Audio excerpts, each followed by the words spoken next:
ইংল্যান্ডের বিপক্ষে ৫ ম্যাচের টেস্ট সিরিজকে ঘিরে বড় পরিবর্তন এসেছে ভারতীয় দলে। অধিনায়ক হিসেবে দায়িত্ব পেয়েছেন শুভমান গিল এবং সহ অধিনায়ক হিসেবে আছেন ঋষভ পান্ট। স্কোয়াডে জায়গা হয়েছেন কারুণ নায়ার ও সাই সুদর্শনের, কিন্তু বাদ পড়েছেন সরফরাজ খান। এটা ঘিরেই ভারতীয় ক্রিকেটে চলছে সবচেয়ে বেশি আলোচনা।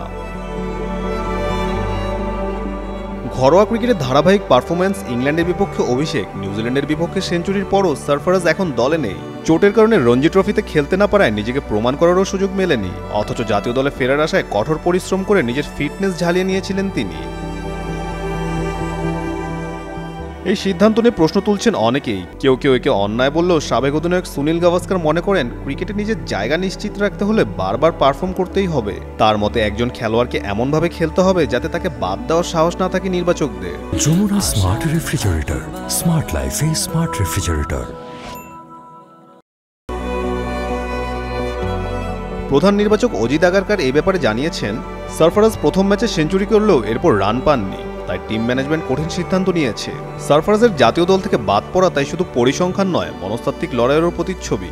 এখন দেখার বিষয় তিনি কিভাবে এই হতাশা পেরিয়ে ফের নিজের জায়গা আদায় করে নিতে পারেন।